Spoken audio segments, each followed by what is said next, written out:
Introducing Kenny Rose Wireless. Switch to Kenny Rose Wireless and enjoy streaming without buffering, communication with no lagging, business without restrictions, and achievements with no limits. Get connected today. For enquiry, sales, and support, contact us on. Yes.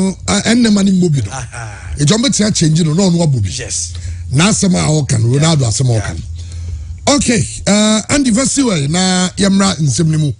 Na Christian do say wa be share games in weekend games ho. Na on say ma share you am dey be ma etiefo. We weekend rendezvous no. Nti mebo matches no so 1 2 3 4 5 6 7 8. 8 games, my 8 picks. 8 picks. Is worth the try. Bet responsibly. Said the I can no. Obisika show butu ma mefa kutwa bet. Open ground so na untwa no apo baby atra. But so be try there be ma you know. Bet the amount you can afford to lose. Bet what you can afford to lose. Yeah, there also catch a mountain. Ebi anga obi am say na dey be so bet. Betting company phone sponsor me ndi. Almost a license. A license by the Gaming Commission of Ghana. Dimanya was a Jamaica. Into Mr. Mother. Now and Matias. I think I saw penny boy more if you are Guinness. Bible Angas have been natural gazette answer. And I normally a gazette and brown a gazette. OG Umekaza Nibedi and Yabamano. Emanaka platform now when you cool knows what you are doing. I still in a bet. I will say, the betting company say, what can you come betting company first? It's the same. Our teams are betting company sponsor. I got a league betting company sponsor. Anyway, Christian, your games, your top games this weekend. Top. My picks, maybe picks, no. My picking Udine Atalanta. My picking AC Milan Juventus. My picking PSG Reims. My picking AS Roma Lecce. My picking Atletico Madrid Girona. Barcelona Celta Vigo. Bayern Dortmund. And Napoli playing against US Cremonese. We're naming 8 picks. Me say the whole predictions. Okay. People should try their hands on it. And there's also try your hands. Of course, I mean you'll be definitely. It's not emphatic. No. You just try. You either win or you lose. Bet the sanity. Otiasia chairman. Edu our nimru biaso. But game back when me show say boys Kufia and very difficult for them to bet. Man City playing against Southampton and difficult to predict cry. For the first time this season, Man City win here. Man City moved to the top of the Premier League. Onum say Arsenal watch na. Nyame adu match na and Arsenal and Liverpool able. Man City 1 point behind Arsenal. You know, so first game. Na say omu win wie until say Arsenal watch na no. Then Man City moved to the top of the Premier League. Now they are playing against a team almost struggle pa. So far, Southampton like 16th on the Premier League table, just 1 point above relegation zone. You know, Man City form the year. And also both against a team or struggle. Now, Man City, chairman, a winning streak in all competitions. 5. Last week, and almost FC Copenhagen, 5-0. Almost 5-0 we no. Man City winning streaker at twice. You can't a winning streaker. A games at twice even more draw cry. Win, sir. Maku 5. And chairman. Man City the only team that remains unbeaten in the Premier League so far.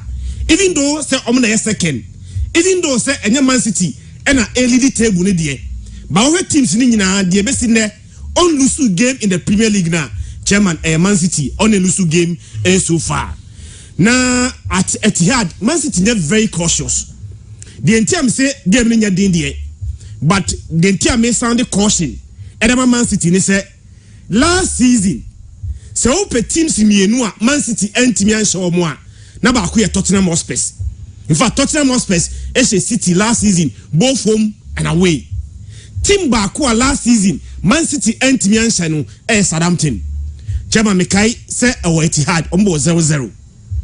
And St. Mary's abra Southampton able fi no omsa abo 1-1. So in 2 games versus Southampton last season in the Premier League Man City entimi ansho bi. But me a Renfi Seba FA Cup back in March. Man City the same Southampton SN 4-1 there, but that was in the FA Cup.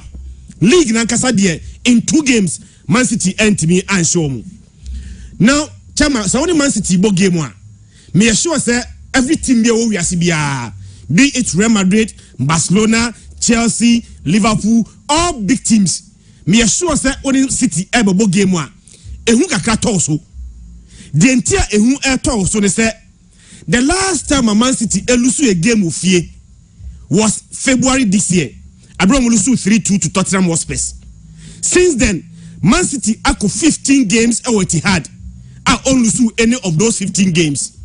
The mania more scary for opponents, they say chairman. In those 15 games now, Man City abo it had. Abraham only lose bino. Man City actually 54 goals in those 15 games. We a team biya. Now only Man City never babo. Now Man City never what he had. Now Man City last 15 games fieno on Lusubi. On Lusubi no. Washa say 15 goals in those 15 matches. Chairman, only team ni kwa kusia. Me so yambe show kakra. Ye no to nchen. Niamra this year. Chairman, me so say what English Premier League table no. So far, yabo 8 games. 8 games na yabo no. O petima ashe goals pa. Man City. Man City ashe 29 goals. But the Man City who say who more ne say 29 goals na Man City ashe no. Chairman, simple calculation. Obi otie biano. Enfa calculator.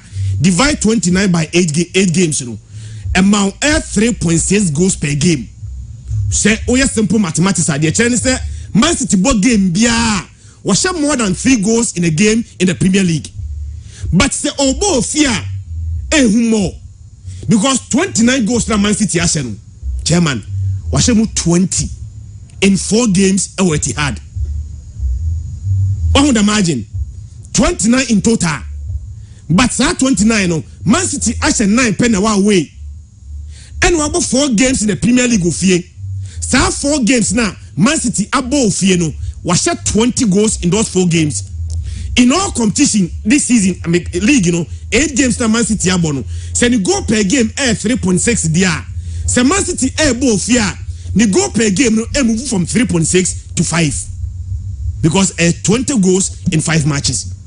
That is why team bia ni Man City kwakobo no anya very careful chairman goes there obanumbi. Now some Man City unbeaten runner, especially if you na Man City boy unbeaten no, I'm not sure say beba na wiye. Southampton cannot even stop them because Southampton form no ensure that yet. Before see a international break no, chairman no lose our last 3 games. Mekai say they lost 1-0 fear to Everton. Mekai say Aston Villa show 1-0. Manchester show 1-0. In fact, the West ended to our last 5 games right now. The only team on show Chelsea Chelsea by 2 goals to 1. The last 5 games, chairman we need just 1 pay. It would start from way Ekosia Man City. Chairman Efie we are very strong. Now the Southampton say the last time America can last year, in fact in 2 games, Man City and show there. But the last time we win game against Man City, it had April 2004. Chairman, and share Man City by 3 goals to 1. From April 2004, Ebesine, Southampton for a game. Na Man City nebo fear. Their best has always been a drawn game. It's now cause a game no more. Chairman, the Chinese idea City will score goals. So we extended to last season. Chairman, 8 games Southampton for on the road no. Keep clean sheet. Idea about Tomonet. 84 team season we all struggle. For a team or 2 kwaya, idea about the net. All boy team or Tenefia. Once you go score a num there. Chairman game no over 2.5 for Man City. Idea Man City measure more than 2 goals against him offenders around him.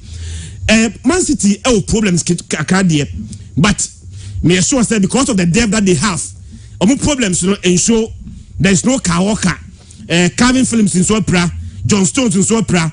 But the good news for Man City is that Rodri Emekia returning to the team. It is a Rodri bar. Man City Croix FC Copenhagen. Chairman only say Kevin De Bruyne and Phil Foden and Mobi. Kevin De Bruyne was our game nibi. Phil Foden and was our game nibi.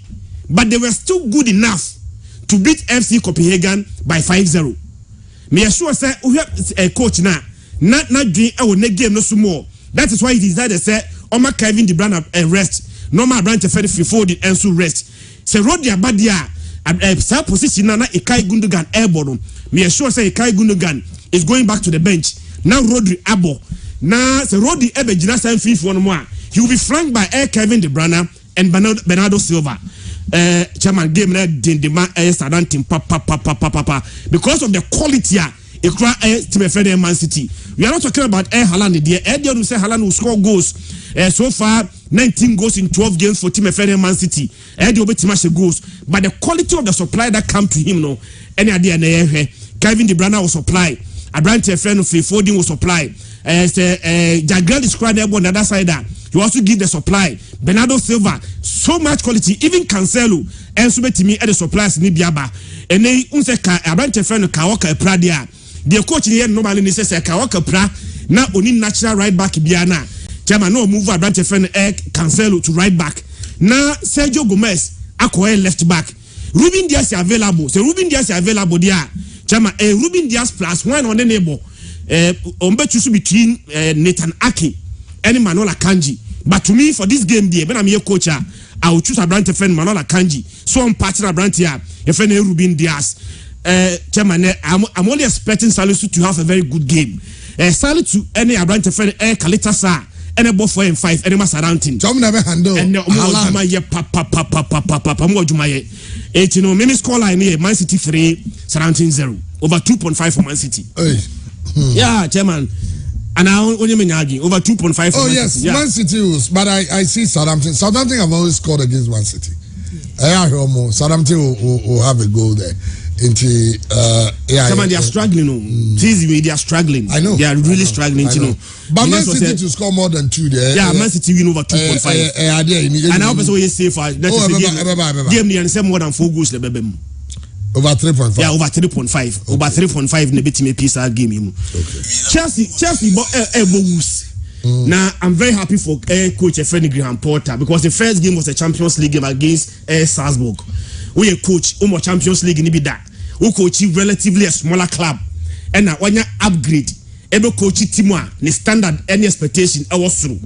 To make matters worse for the coach, the first game was a Champions League game. Now Chelsea are calling 1-0 away to Dynamo. Chelsea second game will fear against Salzburg. No be say Chelsea bet me win. But that game the Chelsea draw. But and then already 2 games at Wasu. That is why I'm very happy for a coach, you know. So to me 2 games to Aswa. Now you are winning the supporters back to you. Now I press and be for see a form. Last week in the Premier League chairman, almost a Crystal Palace 2-1. Yensan kuhe go na Conor Gallagher esheri match Chelsea no. One player now I was expecting so betimia a book game there at the match Chelsea. But over Chelsea team no one day be when you have some needless red card. Emma Branch a pressure by Branch your friend Conor Gallagher so. But last week there me so say Chelsea supporters no mudja Branch no. Was say we on back because I go no share man Chelsea against Crystal Palace you know was just an amazing goal. And their toughest opponent in the Champions League was against AC Milan. Chairman, it's a very close contest. AC Milan AC Milan did not turn up. But AC Milan and turn up. Chelsea took advantage. AC Milan, the Camian San. AC Milan and Chelsea, I in 2-2 the last 2 games. Possibly, Abia 3-3. Because the next team now, Chelsea, no more. But Chelsea, every team, Ashomo. Chelsea were against Wolves. Chairman, only say Wolves any coach. Because before I say about international break, you know, Wolves lose 2-0 to West Ham. Lose 2-0 to West Ham. No, I'm saying coach, your friend Bruno Lage. Until now, I can say Wolves comes into this game without a substantive coach. Now, the Chelsea toss 9. So Chelsea percent about top 4 Libya. They must keep pushing because Chelsea were 13 points. 13 points now Chelsea dana. Atosu numuno. 4 points behind Tottenham Hotspur. But that 4 points, you know, Chelsea 1 game. Say Chelsea share, not Tottenham Hotspur share. Not the Chelsea to be winning an outstanding game now. Then the points difference between and the Tottenham Hotspur is just 1 point to pay. And that is why I expect Chelsea to keep pushing. Now, the remember when you jama Chelsea more, they say games net twice were Chelsea airborne. Chelsea bought and we are. The next game is against Aston Villa. no about Brentford. These are games I expect Chelsea to win all of them and keep pushing. Say a top 4 ambition. No, to me I reality. Chelsea bought Aston Villa about Brentford we are. Then they play Manchester United. So before some about Manchester United, no, now all possible points beyond Chelsea and so etimiafa. But said me Sunday caution. Edema Man City no. Chairman, yes Sunday caution and for my Chelsea. Since July 2020, Chelsea and Shea Wolves. Since July 2020, Chelsea and Shea Wolves. In fact, the last 3 games for Mobody Nina ending draw. Saman for Refia. Even last season, our Stamford Bridge, Chelsea and Wolves able 2-2. So even though Chelsea are overwhelming favorites, Wolves for any challenges, there's problems there. The last 3 games, no Nina will draw Chelsea and Timmy winning here. Wolves and Timmy winning here. And that is where Chelsea should be very, very cautious against such a team unfair very well. And now I can say we are league table no Wolves for Etosu Mako Edungoche 6 points from all possible 8 games. You know, or we need just 1 game pay. 1 game pay and a Wolves for Etimi Ewini. Dear Mami Sro, we are Chelsea supporter. Any question Wolves Sro say in 8 games now Wolves about the chairman. Or much only 3 goals pay for a team and now at least they are here in Sobesheno. We said 1-0 we are because they don't score more goals. You know, 1-0 is enough. So bet me Timwa, your friend Wolves. Still our Chelsea in N'Golo Kante. Any major problem there. Kepa any Abrantia, your friend Edward Mendy. Now saying we Kepa game now that the match Chelsea now. We a coach Biana. You have no excuse to drop Abrantia friend Kepa for Abrantia, your friend Edward Mendy. Until they are Mendy never go push with the match team my friend Chelsea. And then we a coach at the match Chelsea. Now we are line up. Me assure say the first player will be training in Abrantia, if any Reece James. Maybe the best fullback, the best right fullback in the world at the moment. Abrantia, if any Reece James, an amazing talent, a homegrown talent. Chelsea fire there. A man is a long-term contractor. The contract on the Chelsea want to be to me as spy 2028 and on the Chelsea and so our contract. And to Reece James there, me assure say Chelsea elbow game biana. So available the first player coach in the training the Abrantia, if any Reece James. Now there's a decision between Abrantia and Benchiwo and Kukurea, but Benchiwo taking position of Abrantia and Kukurea and some Chelsea the entire chairman Abrantia and Reece James. It me feel so comfortable to start forward. The backup provided by side back 3 now. Chelsea board game you say Chelsea board back 3. Thiago Silva in the middle. On the right, on the left, Koulibaly. Now Fofana, Abo on the right. Into Fofana pra. Into we are omni AC Milano. Fofana pra. Then a branch of Shaloba. Ebeshemu. It's the same back 3. It's Thiago Silva in the middle. Now on the left, a branch of Koulibaly. Now a branch of Shaloba. Abo on the right side of SR back 3 now. Chelsea Ebono. The entire Chelsea any a branch of Reece James and he said. So James equal attack now. Back 3 if ABM and my Brenton the all the right side no provided cover and my Brenton Reece James. It's no young game ni pa the entire a Brenton Reece James. It's me call him more. Also goes provide assist and the cover provided by the right side of the back 3 now. Chelsea normally and so etimi ebono and N'Golo Kante ni ho but against AC Milan lost to cheek and any covers his performance no chairman that bad. Here they are, 2 players now, and an airball. No, I bought Raheem Sterling, Mason Mount behind a branch of Aubameyang. Oba I in 2/2 because against Crystal Palace he scored, and then in the Champions League again he scored. But Chelsea should watch out. Daniel Podence and Diego Costa. And then we call Premier League game now. We call then Diego Costa back into the Premier League. Regardless of some players beyond the baby, I who's extra go. So and also a win for Chelsea. But don't be too sure. Just make it a simple win. Home win for Chelsea, about Chelsea. And so any team your friend who say just a simple win. Me game chairman me so say on men coin over 2.5 over 3.5 yeah. Just a win for Chelsea. Abra normally woos and so able. Manchester United are quite away to Everton. Chairman, yesterday season, you know, Sao Kaisa Meka said teams a bit to relegation, no Everton can. I Everton one of the candidates. Because so far they've gone 6 games unbeaten. We Premier League no so Everton for Tosu Dubaku. And for a team who 6 games unbeaten. Chairman, team can say or a candidate for relegation. Adia how money say in fact uhwe fia omo 4 games ofie omo nhye ofie. In those 4 games na Everton abo ofie no. Everton has 2 goals. I consider 2 goals. So their goal difference when Everton able fear 0. But the amamania jama team friend Everton is say we manager now cost transfer market in more. And so we are very, very, very smart. You look at your team, no maybe our problems. Now I sort this out, maybe our problems, no. Chairman, last season, Upe teams a consider goals for Premier League no more. Now Everton, a 5th team or consider the most goals in the Premier League. Only 4 teams per, and I consider more goals in the Premier League than Everton. The guy said Norwich I consider 84, Watford I consider 77, Leeds I consider 79, Southampton I consider 67, and a team friend Everton I consider 66 goals last season. Anything the guy said me sure say Lampard I share start to and also there be. Before the maybe biano, my main sorting defense new way. The transfer window no chairman or call Woos for her. And I for Woos for captain Konakodi. We also a centre back. We and also call Bentley. For James Tarkowski. It's a Everton able game one. Almost centre back partnership no. And the 2 players are almost on by this season. Chairman, one improvement no. So far. The best defense team in the Premier League, Everton, they have considered only 7 goals. Yes.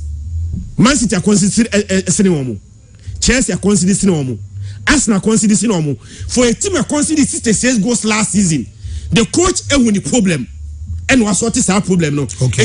Even though say Yerimina, any other centre backs any available, no. And man team, you know, James Tarkowski, any Konakodi presence, no, I improved them defensively that much. That is why so far they are the best defense teams in the Premier League so far. But last week, chairman, I think say we need 2-1 over Southampton. But consider 22 shots against Southampton. They were lucky. Okay. So we game against Southampton now we need 2-1. But we na statistics. Let's all consider 22 shots against one shot you will not be 3rd time lucky. And then they are playing against Manchester United. Manchester United in a 4 games unbeaten run. But Man City, reality check. In fact, their coach, quite to say, I'm Man City, and almost said, I'm proper reality check. I'm consider A6 goals are, share 3. But we are coach now, the Manchester United are. Baby are very worried. The last 2 games, goals are Manchester United are considered. They considered 6 against Man City. Now, Monda's game was against Omonia Nicosia. Manchester United winning game near. By a game, no, now Manchester United are conceded 2. You can't be conceding 8 goals in your last 2 games. Now, so share among Europa League game now. The way they consider the first goal, Manchester the never born in now. High pressing, and I branch friend Antonio Malaysia, Lucy Bono, and Ammonia for bomb kick counter. Na first goal number. Second goal now, a cross into the vital zone, penalty area. Player no share go ma Ammonia no was not pressed will be defending against such a player. Not the ball so team to at them. 18 and then Calvin Lewin available. 18 say Manchester United the ball game. Not defensively, only a very vulnerable consider goals. Not Calvin Lewin available. I think they should be very, very careful. Chama, who your coach now? The decision is that Manchester United is so vulnerable defensively. Either say about drop it and Vinfino, so in Vinfino Wajuma. Untimi fa Casemiro and transfer and Kosun Trambentis. Chairman. What's it? Why the cement behind the stones? But on the Casemiro boy in the Europa. Yeah.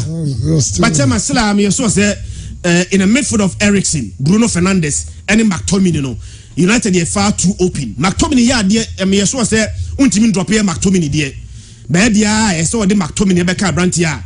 Your friend no Casemiro no Bruno Hernandez wanimu number defense no proper shield because the rate at which a Manchester United consider goals no any that encouraging. Everton bo fear they don't score much goals. I think the only team Liverpool I think Chelsea was show 1-0 honum that was even through a penalty as a Chelsea team they show me a strong defensively this season. I don't see goals make me PM that much. A goal I'll give Manchester United rather a double chance. I'm not too sure who will win. by a double chance for Manchester United against Everton. Everton Bofi. Yeah, double chance. Okay. Yeah, I mean the Premier League. I mean, Arsenal and Liverpool. Yeah, Arsenal and Liverpool. Yes, yeah, fair no answer. Because you were AC Milan playing against Juventus in the La Liga, or you didn't play against Atalanta. Apart from even Oko Germany, we have Borussia Dortmund FC Bayern Munich. Yeah, that's a big one. And also Real Madrid playing against Getafe, more like a local derby.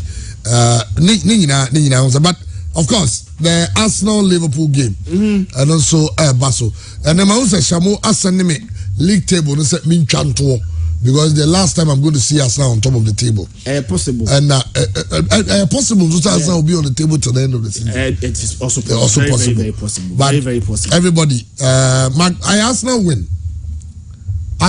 Sure. Arsenal will win by 3 goals to 2 or 3 goals game. The best time to beat Liverpool, we Arsenal supporter, and now Arsenal team. The best time to beat Liverpool, only since July 2020. Arsenal is Liverpool that. Since July 2020, Omushomuda. Chairman, me any time in recent times, Arsenal and Liverpool airball a game one. Arsenal started on top of Liverpool. To make matters worse for Liverpool, Chairman, Liverpool I think it's Liverpool also 9th on the league table. And I'm against the best team so far in the Premier League. Now the point difference between Arsenal and Liverpool should give you an understanding of the difference between the two teams. As it stands now, Chairman, Liverpool are 11 points behind Arsenal. That is big. 11 points behind Arsenal, and that is not small difference. Now, Liverpool are so far 7 games and Omabo, but Liverpool winning just 2 pay. Now they are playing against a team one Omabo 8 and winning 7. Liverpool 2 wins in 7. Arsenal 7 wins in 8 games. Arsenal abo. But man for say Chairman, after Arsenal proper test to see whether Arsenal can win the Premier League or not, because the be Arsenal abo game man for so. Arsenal teams in Ketwa. The first proper test given to Arsenal was against Manchester United. Arsenal failure. But Arsenal failure, Arsenal next game was against Brentford. Arsenal was almost 3-0. Okay. Yes, I'm sure Arsenal to bet the Ghana the English Premier League in India. And the only Tottenham Hotspur was another litmus test for Arsenal. Arsenal passed that test. Almost a Tottenham Hotspur by 3 goals to 1. But you are playing against Liverpool. So Arsenal ball Liverpool next week Arsenal ball Leeds United. Obo Leeds Arsenal ball Manchester City. So Arsenal ball games next Arsenal still remain on top of the Premier League there. Chairman, because Arsenal dream of winning the league never more like a reality. Cause games never ending. Obo Liverpool no about Leeds United next week. Obo Leeds United no about against Man City. But the reason I believe is that Arsenal the best time Arsenal bet me actually game you say Obian himself judging club team almost start season. In fact, it is one of their worst starts to a Premier League. Now Arsenal bo fear. Arsenal 8 games of fear since Arsenal ABT. In fact, in the Europa League, Arsenal she bodo Glen 3-0. Say what is our game like one? Arsenal games of fear 8 games Arsenal bo nyina. Arsenal entimi elusu those 8 games ni nyina.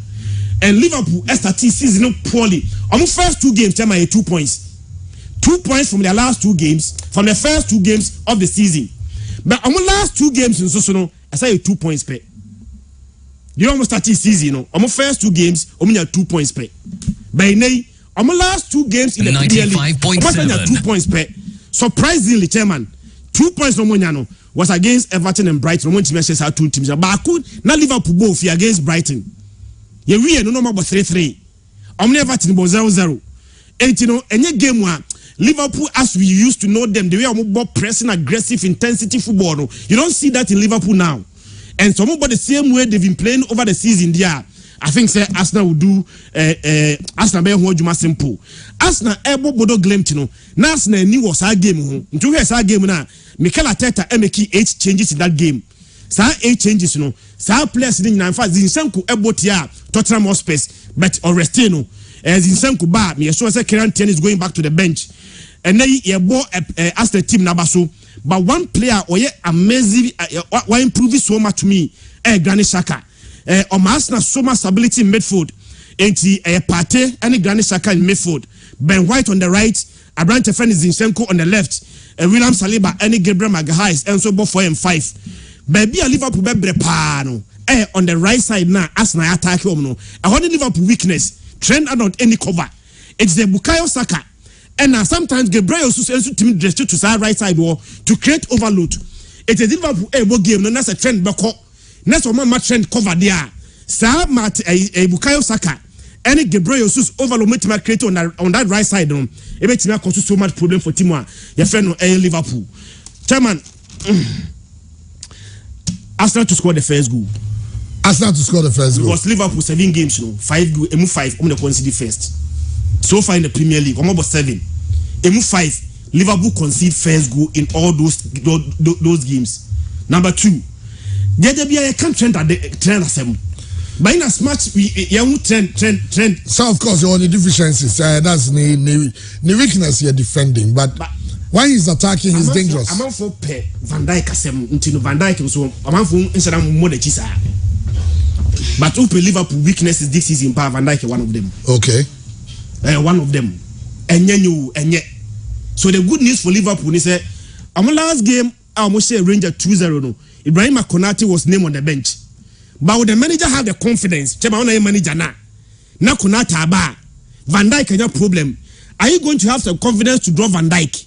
Van Dijk for Ibrahim Konate? No, definitely. So Van Dijk available, even though we're prone to mistakes there. But me sure says Konate ba. They all give way for Konate to come and play. Abrante friend Mate Bekonchen, Ama Konate abo.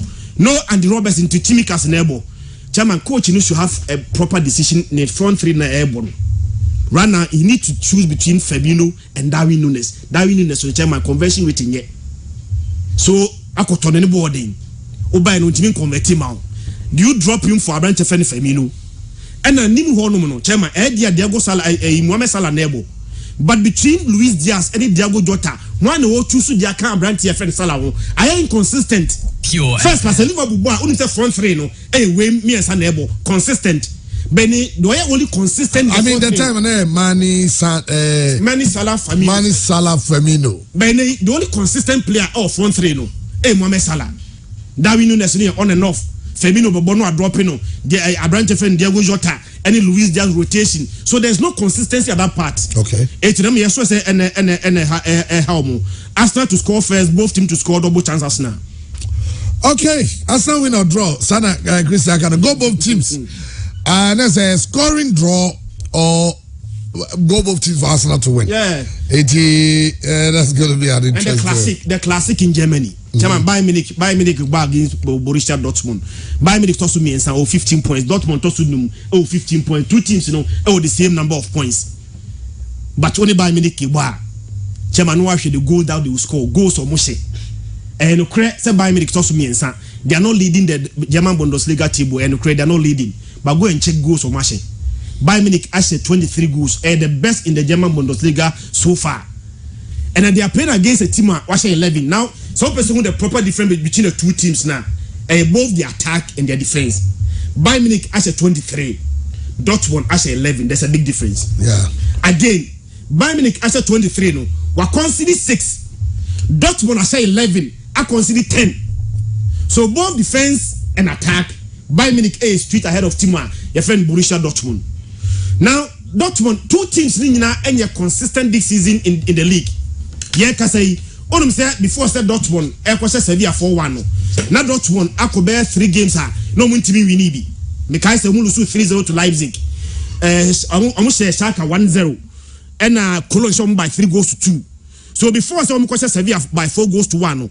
Now my last 3 games, we winning 1 per lose 2. Now, chairman, on say team my friend Dortmund there. Tetetona, and they say player back what? Omodi value can ho. Babetono, Jude Bellingham. Chairman, or the first teenager in the history of the Champions League, say also goes in 3 successive Champions League games. Onum so she go against Man City. And now you also go. So 3 continuous Champions League games, Everton has a goal. Any precedence, say a teenager ever Champions League, not 3 games at twice winano, or she goes the team in the Champions League. Bayern Munich domestically any strong, but league in the Edion Beje. But before I said last week, I must say Bayer Leverkusen 4-0 no. Now Bayern Munich after 4 games in the league. Now Bayern Munich can win be. Mekai say Bayern Munich any Borussia Mönchengladbach 1-1. Bayern Munich any Union Berlin able 1-1. Bayern Munich any Stuttgart able 2-2. And surprisingly, Augsburg Eschom 1-0. But they bounce back. And last week, young Basha Bayer Leverkusen by 4-0 Montimian TB. I'm bouncing back we Esha Bayer Leverkusen 4-0 we no. Next game was against a Victoria Poznan, almost 5, which means that in the last 2 games now Bayern Munich Bayern Munich has 9 born to net. Now, Adia Meya when he said Bayern Munich born no eba depending on the position. Chairman season we have Bayern Munich games almost goes par no. Yeah, your position no. Our first game of the season was against Timber. Frankfurt, yeah. Not me Europa League winners. In fact, they are the current Europa winners and as a defending champions. Almost say 6-1. When the stakes are high, they rise to location. Against big teams now, they score more. Say a woman a big team when the stakes are very high. Bayern Munich rise to location. Okay. Or say Frankfurt 6-1 win. Inter Milan away 2-0 simple. Ball round on the net. No Apache Barca, no Barca 2-0 simple. Now achieve Wolfsburg, no about Wolfsburg 2-0. So where teams now all lose to one. Teams in Ketengete. Your bubble draw on the side. Now Bayern Munich is a big team. They rise to location. That is why I'm afraid for team friend Borussia Dortmund. I don't think that they will get anything from this game. Bayern Munich Champions League a 100% record. Almost 9. Almost consider go 9 almost. They played against Barca. They played against Inter Milan. They played against a Victoria Poznan. Almost 9. Born to Bayern Munich net. So I say. When the stakes are bigger, that is where they are very comfortable. And against a team, a friend Borussia Dortmund there, Jeremy, sure say the same points there. I'm going for a win for Bayern Munich. Mrs. Baisa, any Leon Goretzka, any Bonfi, who's a Thomas Muller and COVID-19. It was not available. 80 Mrs. Baisa, any Leon Goretzka still in the middle. Bayern Munich Bauswa and your front 3, front 4. Abranti Feno, Sunny, Jamal Musiala, any Money, any Serge Gnabry, and a Bausu. They will score a lot of goals. I don't see those will beat anything from this game. I'm going for a win for Bayern Munich over team friend Borussia Dortmund the classic. They will win, but they should watch out. I don't friend Jude Bellingham from no Debano. From Bayern Munich should watch out. Well, and that matches. In fact, weekend there were some very interesting games. Over Europe, but you saw a very big game for Ghana has seen. It's not in Ghana, but it's in the African Confederations Cup, and that's Accra the folk move away to AS Bamako, and then 4 p.m. that will start 26th March stadium. Now, the whole samba, of course, Papa Gassama and they this game, no. You be room our hearts of share. Now, she has come, said you was it here, and also now it's the only game this weekend. I mean, yes, I say Ghana for you now, you need a was I don't know when you win a trade office. Well, say train I can remember about America Milan GB was some the chi Babeka and on was but matches no also no boys no matches in the also you didn't in Atalanta game be a basso a game a go both teams 2 teams in Obi Abishe go Udine and Atalanta Obi Abishe go I was giving him my prediction. That's my prediction. Okay, AC Milan Juventus a game, and also I predict goal both teams. So there's one thing about Italy. Italy top games now they be a good spot. I had so many barring games. Italy tough games. So we Roma Crani Inter game now. So much na hadwin o AC Milan for players in available and Kamako for AC Milan win. Yeah, but yes, but be very safe no could go. Of course, it's 2 games we go both teams. A straight win for Paris Saint-Germain, a straight win for AS Roma, a straight win for Atletico Madrid against Girona, a straight win for Barcelona against Celta Vigo. Or the Barca radio, but Barca will win over 1.5. But I'm convinced of you. So, a straight win for Napoli against Cremonese, And the Bayern Munich Dortmund game, go both teams. Both teams will score. And no nation it's under my when you know where you are. When did you okay, I know you are on Instagram, said it here. Of course, there are a number of games. Now what try your hands on them. Now what I said here. And also ABC Ako. But answer and you be remo hard to look at say, yes, you know. Naya she has to book campus. So you know answer mama. Saiku was so Abekaka. Hearts of folk. Camp Anope, the team is having breakfast. Anope Hearts of folk team is having breakfast. A Mali. And your video to that effect. This is Hearts of folk team, no. So Caleb nomine all those playing kum nom and Omunina I have a breakfast. Very relaxed. They are poised for the game. Well, you're trying to be Ras Campo. And I'm come on with you all there. Hearts of folk are not looking at going to draw away. Hearts of folk are looking at winning both legs to make a statement. Of course. Say, for Hearts of folk to be drawn by, a child status. Say the caps in home. Say, only your top clubs. And top clubs, and draw mobile. It's also we be to show say omo na top club. Omo Alaja can be na to but you phone nyina omo honum. It's a crowd of folk are ready for action. Ready for action. Let's say no. I don't know. What was that campus tiano? Oh, say be relax. And yeah, I'm training some yeah. Who's that? Now I was get training and the venue of the game. And who same 90 I mean, and also Yadi Biggie Bogo there. Nice one. They say I want about. Sure. Yamiasi. Now walk and I said why late. You walk. I'm guys walk with Canadian friends. I mean I can be Kobe, but me time do on. Now omoko. And unse me we ye wo me hona. So I say bamboo dog. And yin intine na no pon say you know, neighbors here, next door. What I say, cancer. Also, me ko na me ko pay homage. Oh, na ko ke busiano. Then you win nesu. Oh, enti na bibi oh. Yeah. Want me dey say no more, especially Kineben. Oh yes. Okay. Omo program no want me. Omo SG more. Yes, every year. Because games be bring. It's even a weekend. Do it in your 12 hour. On the family have a nice time well that is it with Hearts of folk and not be white to me Hearts of folk game no one sense na and a hon some near baby and some fa a game you want Hearts of folk a hoboa omode era esa give me biggie ya come on in every yamra Hearts of folk so top game in fact ne two teams of Africa are hard to vote against Santiago. Santiago go to go anymase. Sure. But Kadiogu anymase. Hearts of Folk's approach on the go game no is to win, and they have one of the most experienced referees in that game. Likely one of the few African referees who might go to the World Cup. Papa Gassama, very experienced. It means that a level playing field for Hearts of Folk. Yan share Hearts of Folk chances in this game. Chairman, I'm yenda nyankopo ase Saudi achena yenda pure 95.7 etifo nyina ase said omo jibre na omo tie show no. Chairman, I'm Hearts of Folk ene AS Bamako. A game may be a kindly Ubeka Senka Bamako for no looking at how they qualified. Ebianko no a best standard to against that of Ayaka Hearts of Folk. But one thing is a tournament na omo woman. Chairman, a tournament respect history. And so history on your side. Now me no guide though. Now are the little effort.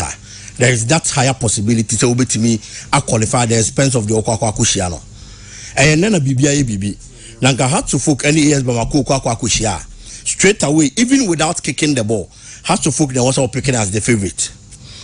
Hearts of Folk from last season, Eddie Eba. Matches for my boy in the Ghana Premier League, almost last 5. And in this particular season, before league never go in recess, almost last 3.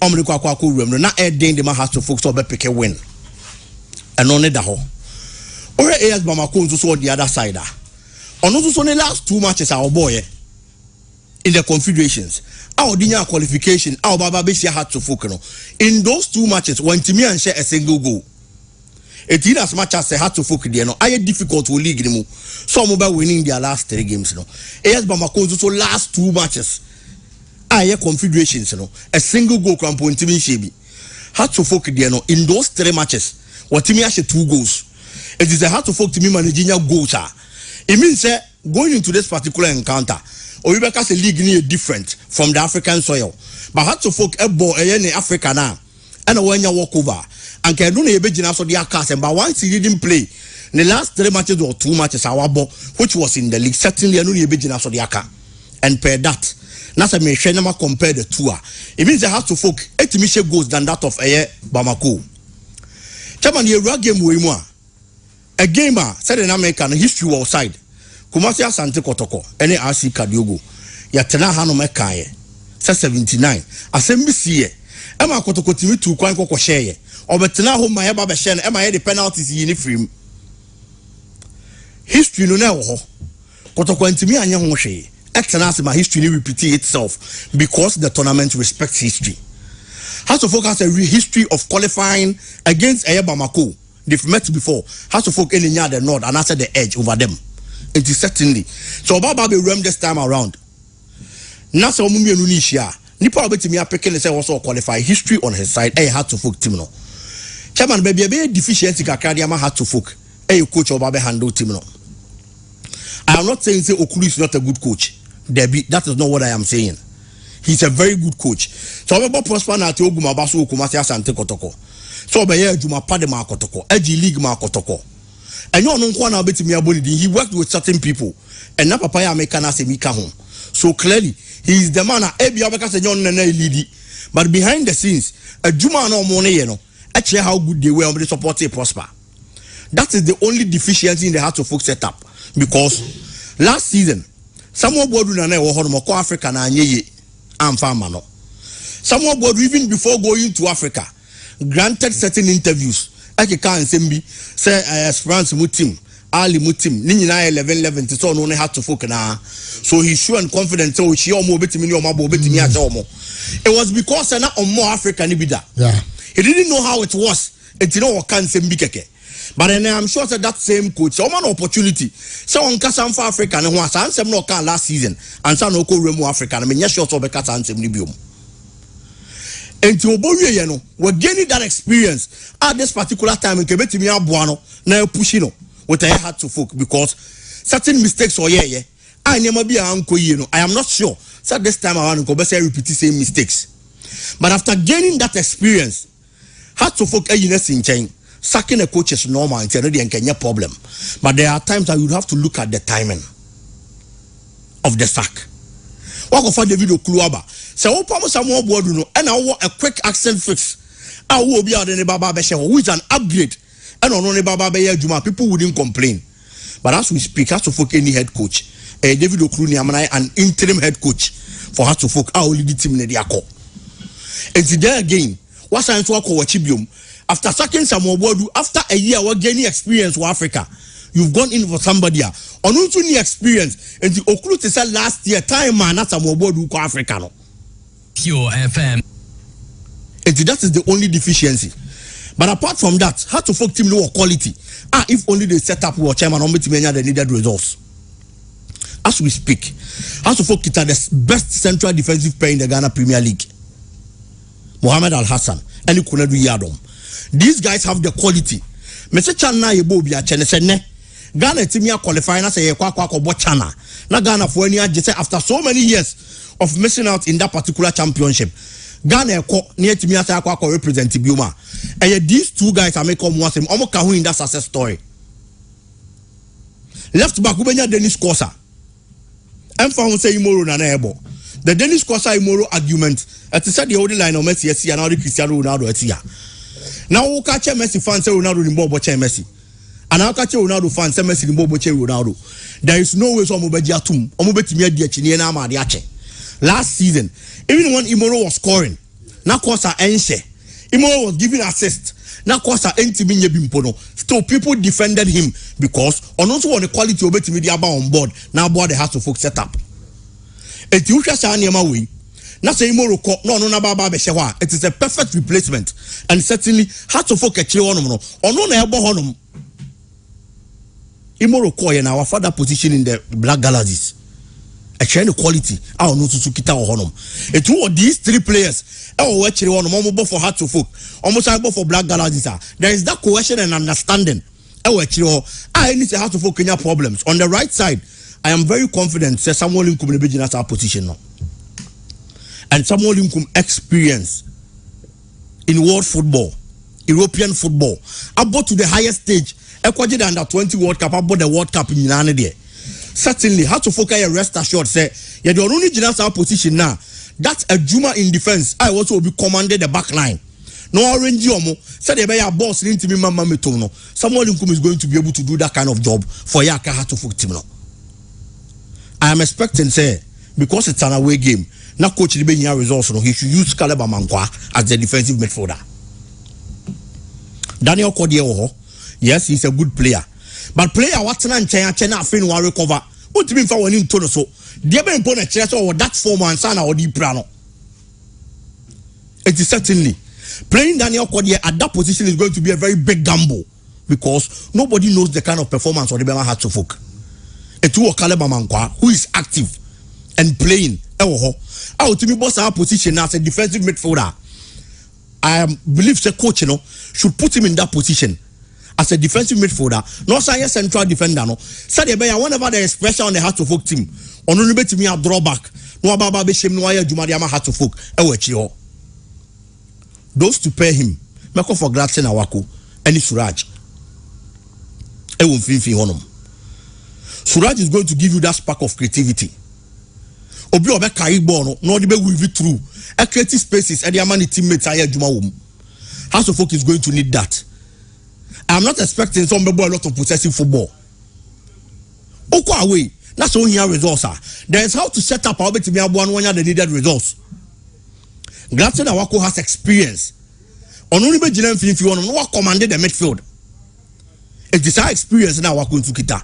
Just as I was talking about Samuel Nkum no. Awako ebeya Jumanu won finfi wonom no dey aboa the midfielders. And they have to folk team ni nyina. Baby also obi fa. Baby also obi gina. One to move and one not to move. You see the trust onim se na chiachi and there are times ebia na ka make a certain move but not to crow dawachi. You need someone who is experienced. Our best serve as a commanding figure. Our pitch and so. No be director. Sa hanum do betimi afa hanum memfa. And I believe that if he gets in that area and only betimi aboa hat to folk. Any move on I'm expecting a 3-year ban here. Per the former branch in the womb from last season, chairman. No the Baba be room this particular season. You share them who a lot from him in the Ghana Premier League. Because no yeah Juma be Black Galaxies.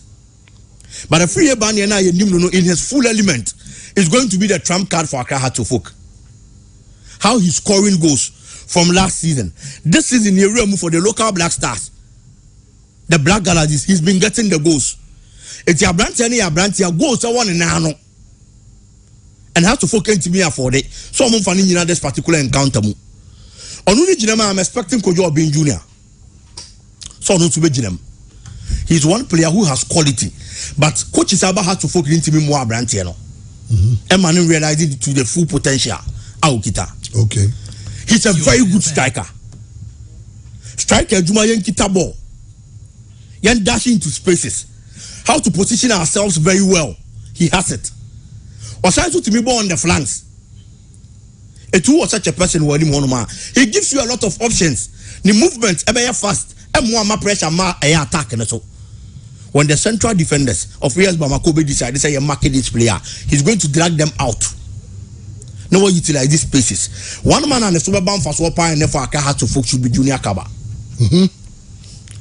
Chairman, Kakana Mahia about the striker this particular season in the Ghana Premier League. Okay. A brand any weapon, any strength. And no, and any weapon. When you're such a striker, that's all you need anymore. Against Kotokota or here. I did walk Kotokota on the day, Yusuf Mubarak in a very good game. Time Akaba Bejebono. No be dragging any Kotoko defender out of those spaces and as a backline no. Quickly. Now Yusuf Mubarak being an experienced central defender, I realize this idea no covers out to Bruno. And only Kahun and I'm have to focus me utilize those spaces. Junior club strength no kitano no. Then say one player bet me attacking the ball. It's the end what have to focus and say. You seen a lot. Give him a lot of the balls. So no need ball now because of the strength. One player in me when the AS Bamako team realized that it is going to be more than one man the better corner. It's whenever he gets the ball. At least obey me drag two players from their usual position. Now how to focus attackers, no coach na make sure. So be more my smart no utilize those spaces because once I don't be ball. No be doing the chiaba no. Nipa na free in the usual position. What can't to crow their toe? Yeah. Those half spaces. If you use them and use them very well, obey me and your goals. Today everybody is praising Erling Haaland. So I share a lot of goals. But Erling Haaland says space didn't do how far, even if it is an inch of space. Player never make sure so be using it very well. And it is because the teammates don't know more and when the style of play. Omo who said you see ball and Omo who said you also ball no and man is shooting because it's shooting or be one moment and the needed results. They should use junior Kabe strength. Omo who how he's going to operate. No more making sure the space is not about dragging defenders from no. How to folk betting utilizing those spaces. If they do that, chairman, it is an away game. And I'm making sure someone best sitting back a lot. And found pressure so if you defend and you defend very well, you are going to get the needed results. And I believe they have to folk knowing that. Now go share team and the last 2 matches on team share go no. Clearly a chance at ding the man to obey go. Otu kwa one shego, obo home one shego. Match ended 0-0. It's clearly new home on monocrampo clearly a chance at gain the man when you miss a tougher opponent.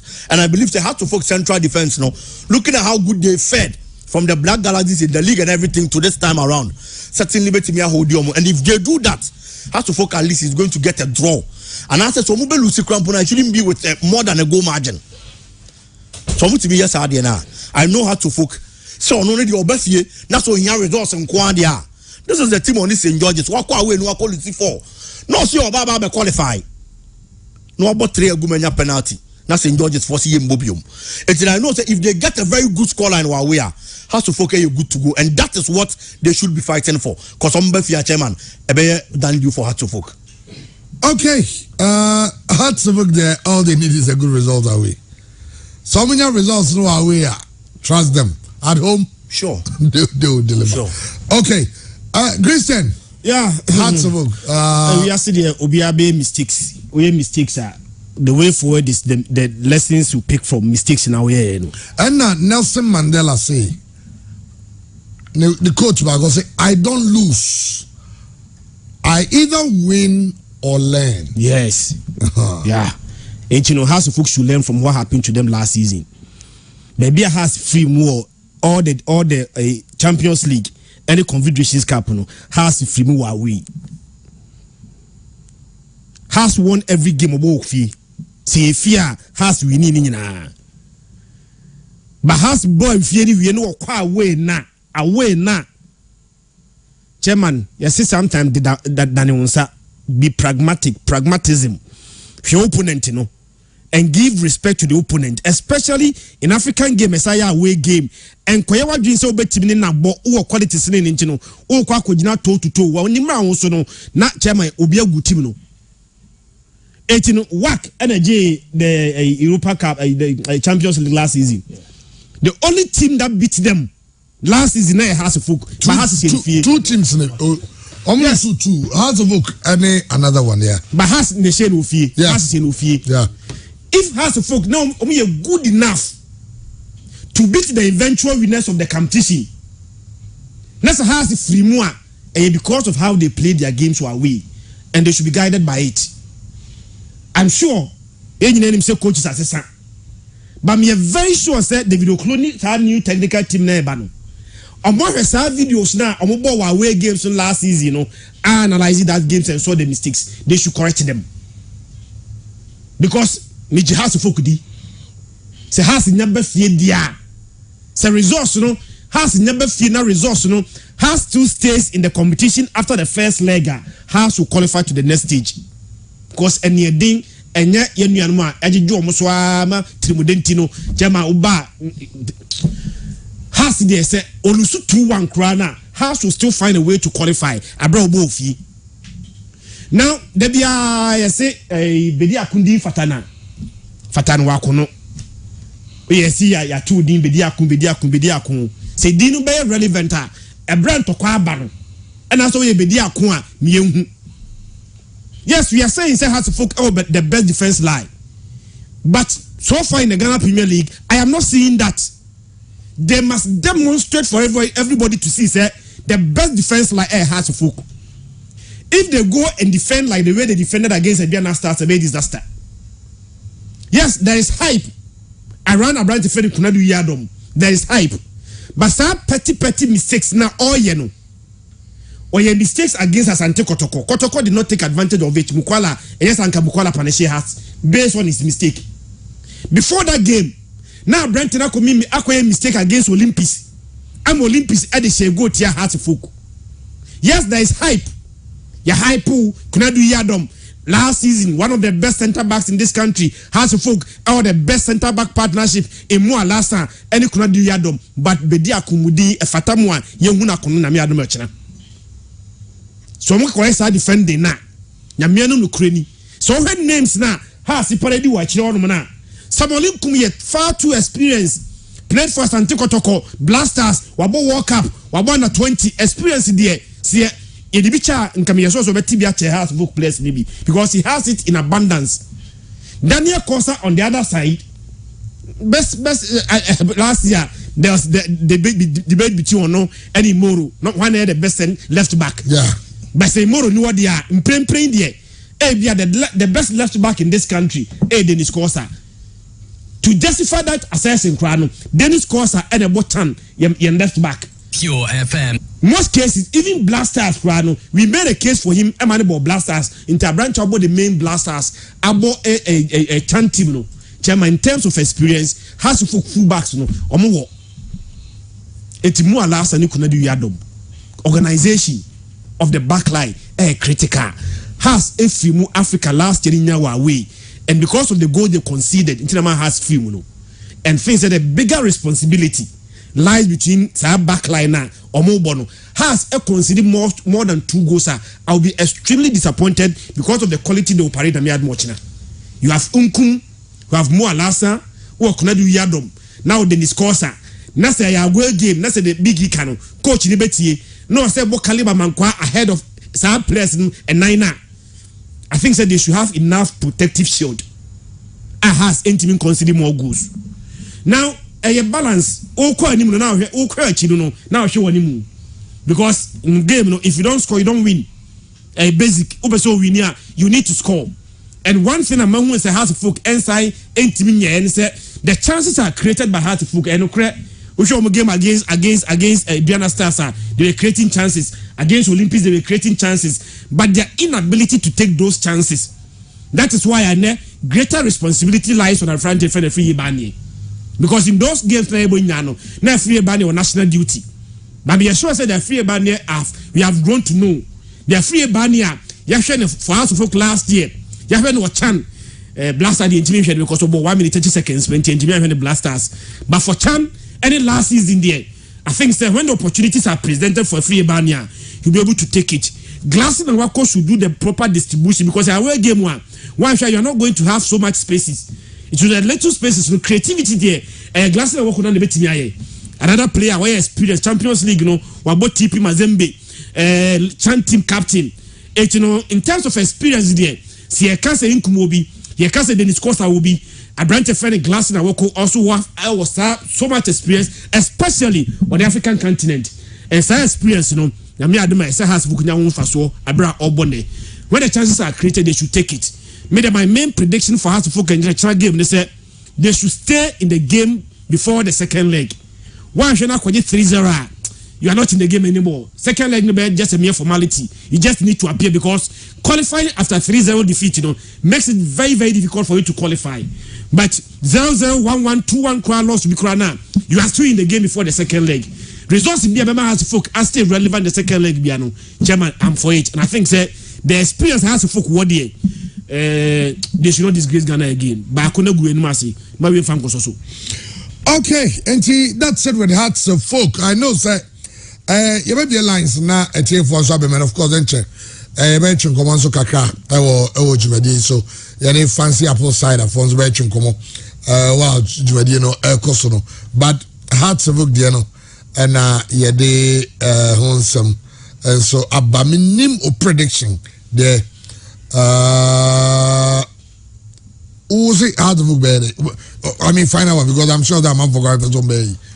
That's a folk. Last year has a way, no name and a mammy, but if they are able to learn their lesson, I think the Hearts folk should come with a draw. A draw from that game. Biggie, a scoring draw, many Bejipa 1-1.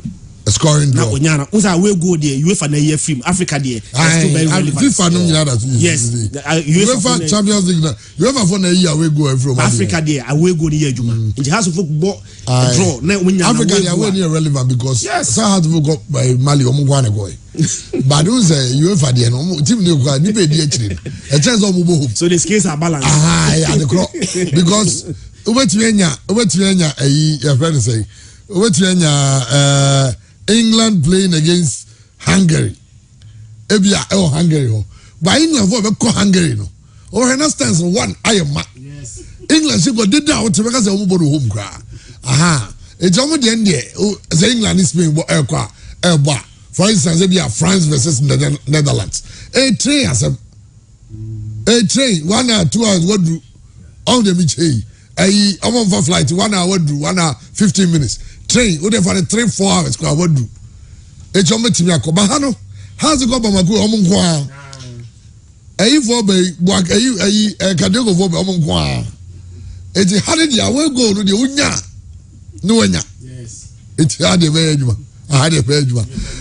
Biggie. Chairman. Also prediction. Hearts of folk. Chairman, not say crazy. Say Hearts of folk away performance last season never bad.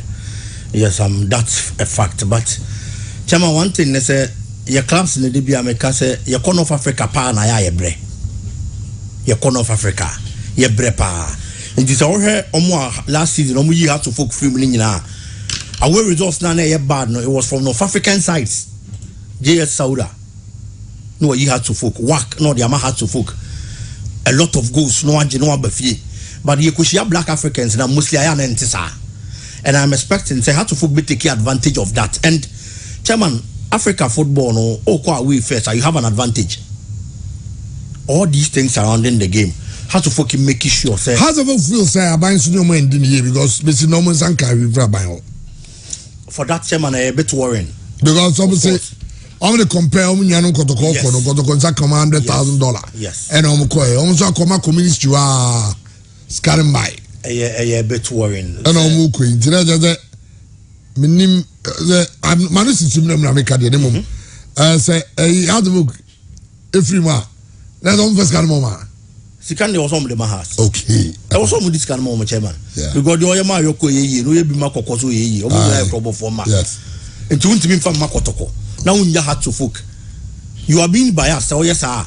And if he is into certain agenda, of course, say this government anti-Hasufu. Yes, say Kotoko what you are the mass anti-Kotoko there to be able to eradicate that agenda. Now, also say this government anti-Hasufu there. I think say I say balance scale. Of course. So ma Kotoko $100,000 give $100,000. Ebi krana Kotoko Champions League intino. Uma Kotoko $100,000. Hasufu Confederations Cup. To be fair, give them like say $80,000. Of course. Balance the scale because the same thing 100. Oh, so I'm only making a case even in a worst case scenario. Okay. What have because we bought Champions League intino. In my risk, but we bought a lesser hand. But so Ebian Kokra dia. Then it fits into the agenda. Yes. And then I'm saying a cost of Abontia chairman. And Obio Bekasa Bia so chairman menen be 100%. Because why am man na wanya ma hat to foka. Certainly the one chair or heart in Ibio no not gonna be any say government in power no anti hat to focus. Minister Nipa kon be 100%. Say yes anetia for mun to so share on the fatom no farmer omo. Chairman, o share sa niema we nyina as I was talking about North African opponents na ya na tie high.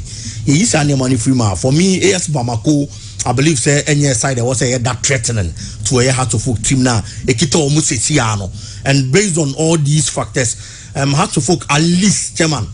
a draw and I say obelusi krampona at least with 1 goal margin. 1-0 be 2-1 be for your Hearts-of-Oak and your bad. But I'm expecting to Hearts-of-Oak to me as setting up the team said they will at least a draw from Mali no Modia Chairman. Okay, side Kovacic. Side is engineer say Bakwabekana. Bakwabekana. Chairman. Is it say how many years? 14. 14, okay. Say side of 14 years. Say side you was analyst or event organizer or organize tournaments. Is it only standing assembly my way on my jamo do Chico? Hey, on the Alaba, on you on there.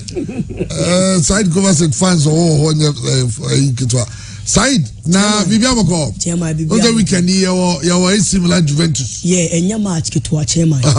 Chairman, you ran match ni ma unim se chairman AC Milan Juve omaba total of 174 matches and AC Milan Juve match eba so no only Inter Milan and AC Milan and omaba matches dodo than Juventus 177 games.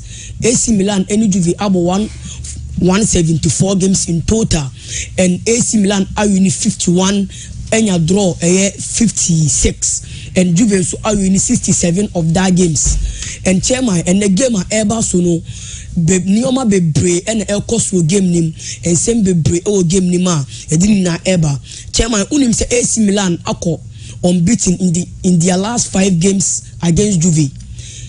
5 games no Juve Asia no na akọ unbeaten na Juve entimi ensure mo but chairman say sad na in the last 2 years cry na Juve and AC Milan ebo no from that time eba no na Juve and lead AC Milan eba da liga no na dominate in terms of 2 meetings and no bono but from last 2 years says Stefano Pioli ever for AC Milan since Stefano Pioli ever for AC Milan Juve into AC Milan last 5 games omabo nina AC Milan unbeaten and so it's honum and player bakwa obama AC Milan or make it difference Antin Rebic Oba AC Milan 2019-2020 season since Oba AC Milan every meeting omunu Juve abo Antin Rebic go dema AC Milan since joining omu team in 2019 every game omabo Anchirovic eshogo the momu and unim said the last time AC Milan elus etwasu 2 times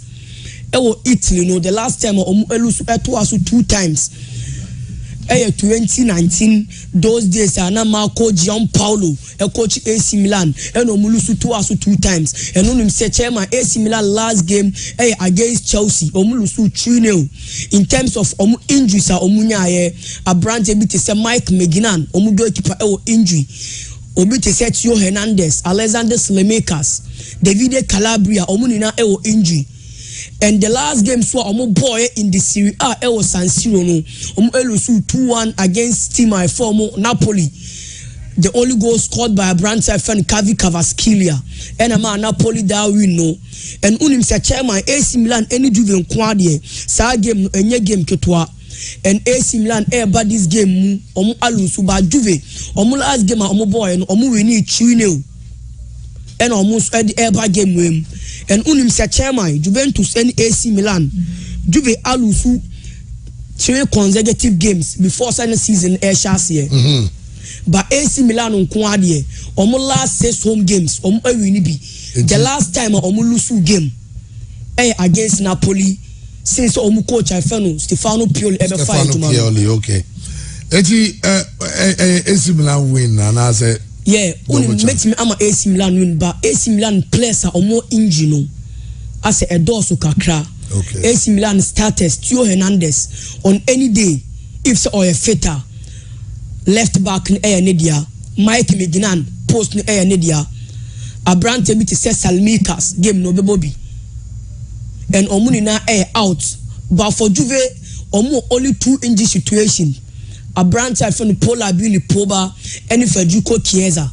Omonko and injury Juve afimo. So this game the chairman I bet didn't do a fair but at the end of the day it's open on better side in Kwadia my AC Milan double chance. Okay. Credit on Hearts-of-Oak there no. Hearts-of-Oak there no. It's a game Estadio Vencis Dumas a conference Kasima San Nebekano, Estadio versus Dumas. And chairman, also folk a percent your money now come at the more Munquadia. Richard Atta, and you can saw that post him. Because oh yeah, chairman, this season on that go, and farmer house of folk. Richmond Aye and Erico for entry, Omubaku and also that post him. And chairman, this game House of Folk and Lucy.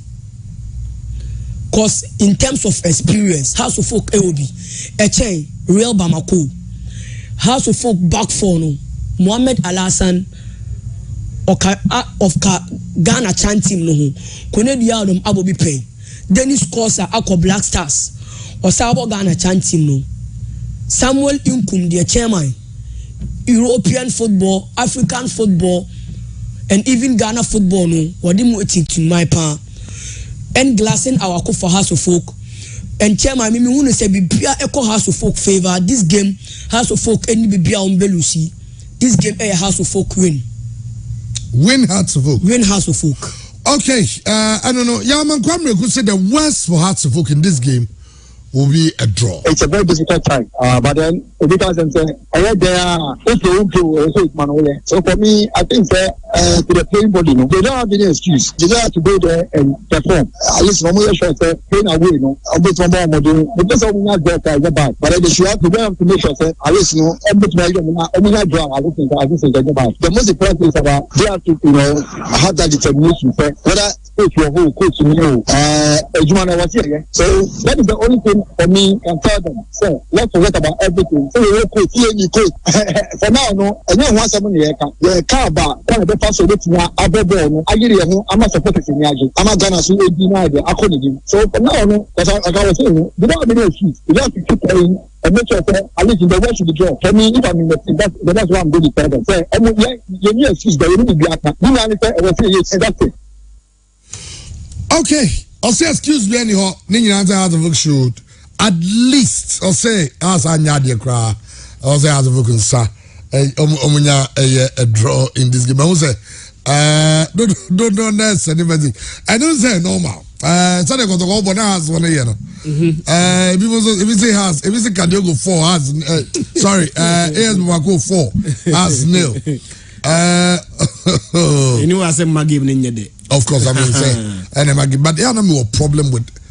I not go for both. It's hard in the free fire. No more did you know. Social media na. So you are doing free so. No, but social media is not meant for seven predators. So you are seven you and yet seven Jimmy. The fact that social media doesn't mean you should fool around. Use it for positive stuff. So you be class, I'm not about coach and Adrian. Don't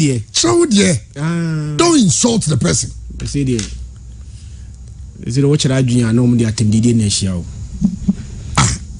Anyway, yeah, Prof Jude had a message and very deep. I'll say, good morning, Chairman. We should not be fooled by the presence of Yadom and Alasa in the heart of defense for Hatsifuk.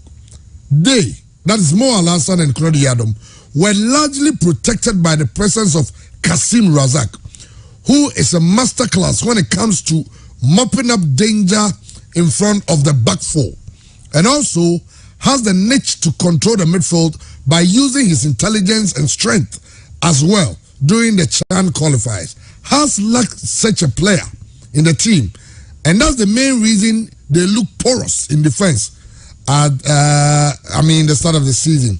Caleb can do the job, but he's also mistake prone in that area. He's prone to mistakes. Prof Jude at another angle about say you have the truth. In fact, already the back line for the CHAN team at the Black Galaxies. Has got 3. Yeah. Has got 3. More Alasa Kunadi Adam Dennis Kosa. But I'll say the other House of Folk looks like as some defense in the year shaky, because there was a certain Kasim. No Ojina Omenim. I know correct. But to say you know about Sakale bit of a caliber mistakes. And as much as possible, some mistakes has to work on limit those mistakes. Well, I'm limit has have mistakes now because no matter how good the back line is, they need the protection. And then you can't Man City say Rodri here Jumademo. Chelsea will Ebenya back line, amazing back line. But somebody in the middle should do that protection for them. Every team here should have one. Say back line is good, say they are no proper play anymore and give them that shoulder now. They will be exposed. Let's hope say has to focus some lessons. Maybe the main plan is last year. There are 2 games now. Has born away they should go back and watch those 2 games, how they conceded they should work it out. Video analysis identify the mistakes, where the mistakes were coming from, and plug them. So they are repeat our mistakes from last year. Against AS Bamako, the chairman has a should come with a very favorable score. I'll say when you go to Mali, there are a lot of Koulibalis over there, so definitely Koulibaly will score. Eugene Tavado boom. Mali Trauli Koulibaly de sana uko Senegal. Okay. Mali de Trauli for now. I say definitely. Oh, interesting. Your game see there's a with him. So they are this it. The beauty of the game is just like Arsenal playing against Liverpool. A Tottenham Hotspur fan will love Arsenal to lose. It's a Tottenham ball. Arsenal if you Tottenham losing. Sanity just like Man City. It's got house there. That's it. I don't know money then. Christian maybe I try stadium. It's wrong. I'm saying, Kotokofo will be a bear. If unfortunately, I'm not going to do for me. First, I'm not going to be a bear. Okay, yeah, lane, but it's okay. My first, second, third lane. No, Kotokofo be 6. Sorry, Alex name Ninum. Kotokofo ni na be 6. Hasford ni na so be 8. Hasford out number. Oh, now me can't. Yeah, maybe it's na. Baron Bunny a bona. Oh, ANF, who are said to Jungle, Ada managing all so fast and caught.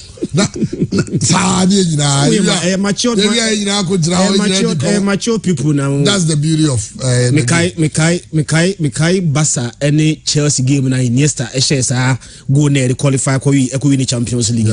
Many cast the name game no. Na sample for G. I say we Emma me rim feeder. Adanu me Bassa ni cast your Chelsea ni. Ye game cast ball fu sa game na of Rebu ebesi Chelsea for no. Cast ball fu na mesumi ball fu na ayachi nie ye di de ho atemi akonto kwa chairman ade achi anopa.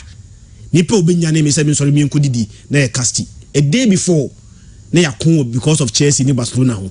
Ade achi ye me say nana sample for G Adom FM. On nya na me say obe fa asem sori besi me nkudidi. Chairman team ni papa dia o nyo ma media omo bokura de ade achi a players na gase gina park no so bona de achi a they meet the opposition and become friends intino ya mo relax kakra ohun we ase na mo ya ding na asa di we sa be kan ho dia asobeshi well insanity okay all right you have calls no you have calls kakra na azani I try nkomo no. This is what many wireless networks look like. But hey, this is what they actually look like.